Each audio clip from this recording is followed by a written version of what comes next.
Bonjour à tous et bienvenue dans 4 Minutes Inside. Au jour d'aujourd'hui, à l'heure qu'il est, dans le présent actuel, nous nous retrouvons au cœur de la vallée du Silicon où de nombreuses entreprises cotées se situent. Parmi elles, l'enseigne à la pomme, Apple. Notre intervenant Thierry s'est proposé de nous accompagner. Apple, cet empire de plus de 2300 milliards de dollars, a vu le jour un 1er avril 1976. À l'initiative de celle-ci, Stéphane Travaux, l'entrepreneur de tous les possibles. Depuis reprise par Timothy Cook, à l'heure où le marché du smartphone explose, comment Apple s'en sortira-t-elle face à ses concurrents ? Aujourd'hui, nous nous sommes infiltrés dans les locaux de Apple France. Jérémy, employé chez Apple, que nous appellerons Sabrina, pour des raisons de confidentialité, n'est pas au courant qu'il est filmé. Nous nous sommes fait passer pour un commercial d'une entreprise dont on taira le nom. Thierry, notre reporter, est sur place. Thierry ? Oui, et vous êtes ? Enchanté, bienvenue chez Apple. Merci. Je vais faire une petite présentation de la partie smartphone de Apple, pour donner un ordre d'idée. Aujourd'hui, 94% des 15-29 ans possèdent un smartphone et c'est plus de 77% de la population mondiale qui en a un.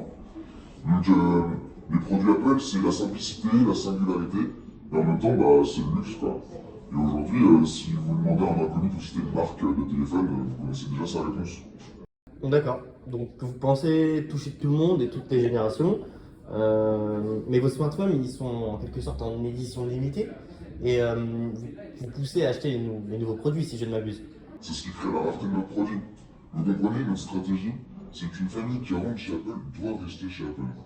Pour notre système d'exploitation, pour notre design, et donc pour être à la pointe de la technologie. D'accord. Pourtant, vu la qualité des produits que vous proposez, ceux-ci, ils doivent être capables de tenir dans le temps. Oui, mais vous ne comprenez pas. Le produit Apple est connu pour être fiable. Donc il peut tenir dans le temps. Mais le budget de communication et publicité de 65 millions de dollars chaque année font que l'utilisateur renouvelle sans cesse son smartphone. Le prescripteur n'a jamais piqué lui-même.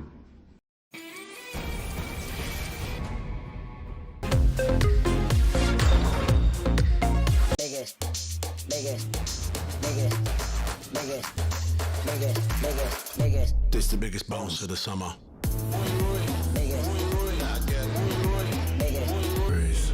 Watch by me. Bounce.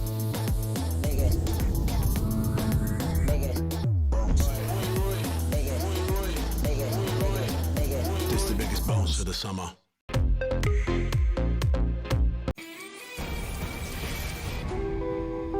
Nous sommes le 7 septembre 2022. Après plusieurs mois de suspense, Apple vient de présenter son nouveau bijou de technologie. Des millions de téléspectateurs sont figés face à leur écran, à regarder la présentation de ces nouvelles innovations, entre nouveaux designs, processeurs surpuissants et prix toujours plus élevés. Mais alors, qui sont ces clients capables de dépenser près de 1000 € pour un smartphone ? Nous nous sommes rendus dans l'île, à la rencontre de ces ultras, qui sont prêts à tout pour avoir le dernier iPhone dès sa sortie. Ça fait, moi, je suis un grand fan d'Apple, vous voyez, tous les Apple, tous les téléphones, dès qu'ils sortent, moi je suis le premier à l'acheter, quoi. Bonjour, alors de base moi je suis le Android, je suis là pour le nouveau sortie de le nouveau iPhone. Toute la famille elle est Apple donc j'ai voulu changer le téléphone et de prendre le nouveau. J'ai entendu que ça marchait très bien. Alors moi, avant j'avais une calculette de Nokia 3310 et du coup je suis venue pour acheter le nouveau phone d'Apple. Le consommateur Apple est fidèle. En effet, Apple est une des rares entreprises à compter un taux de fidélisation de près de 91%. Mais alors, cette tendance permet-elle à l'entreprise de relever les challenges liés au marché ? Nous avons retrouvé Thierry, qui va nous parler du marché concurrentiel d'Apple. Hello, I'm Terry from Texas. You know, I'm fucking off Texas. Samsung, Oppo, Huawei, Xiaomi ou encore le français Wiko sont des concurrents directs aux géants américains. Mais quels en sont leurs secrets ? Comment ces entreprises arrivent à produire des téléphones presque 2 fois moins chers ? En moyenne, un Android coûte entre 200 et 500 € contre au moins 800 pour le dernier modèle de la pomme. De plus, les technologies de ses concurrents, notamment Samsung, plaisent aux consommateurs français. Les téléphones pliables ont enregistré d'énormes ventes en 2022. Je suis énervé. Face à ces évolutions, Apple ne peut compter que sur la rareté de son produit, un système d'exploitation unique, inimitable, avec un design qui certes est démarre ses concurrents, mais reste pionnier dans le domaine. Outre le marché concurrentiel que doit affronter Apple, le géant du smartphone n'en est pas au bout de ses surprises. L'Union européenne a annoncé qu'elle imposerait le chargeur unique dès l'automne 2024. They have made the common charger a reality in Europe. European consumers were frustrated with multiple chargers piling up within their homes. Now they will be able to use a single charger.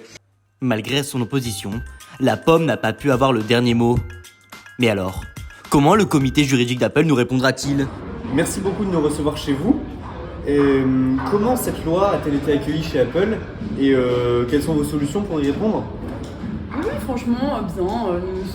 Nous sommes déjà en train de tout transformer, les câbles, les ports et tout ça. Il y a 15 ans, notre budget annuel en R&D était de 780 millions de dollars, alors que maintenant, sur l'année 2022, on est à peu près à 15,6 milliards de dollars. Donc franchement, nous nous réjouissons de cette nouvelle loi et nous cherchons à avoir justement une meilleure uniformité avec tous nos concurrents et tout ça, et on est vraiment ravis. C'est tout à votre honneur. Mais est-ce qu'on pouvait dire avant que c'était justement une grande source de profit pour vous, ces ports spécifiques ? Oui, mais nous avons un bon nombre de produits qui se vendent sur le marché à travers le monde. Donc, Mais est-ce que vous étiez pas, on a eu l'impression de vous voir engager corps et âme contre cette loi ? Est-ce que même si c'est pas officiel, on retrouve une certaine obsolescence programmée chez Apple et l'image de la marque n'est pas forcément celle qu'on pourrait dire la plus écologique. Est-ce que vous... Je ne répondrai pas à cette question.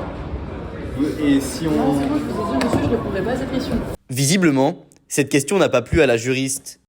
L'entreprise de Tim Cook reste le leader mondial sur le marché du smartphone avec plus de 190 milliards de dollars de revenus annuels.